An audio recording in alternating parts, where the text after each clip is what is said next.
So yan yung ating mga talong saka sitaw. Medyo mainit na kaya hindi tayo masyadong makapagtrabaho kapag mainit. Kaya kailangan natin magpahinga. O ganyan kapag mainit kailangan natin magpahinga. So, meron na rin ibang mga bunga yung ating talong. So, hindi man ganun kataba yung ating talong, sana bubunga sila.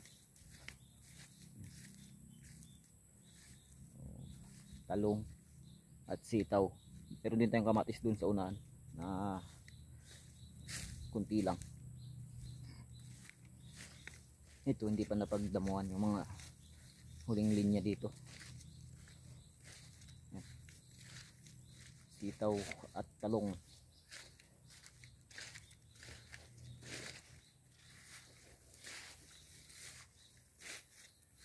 Masukal.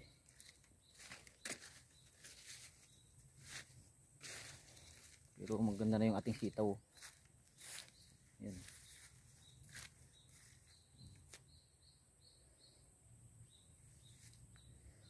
Sobrang init na naman ng ating panahon, kaya kailan naman natin magdilig.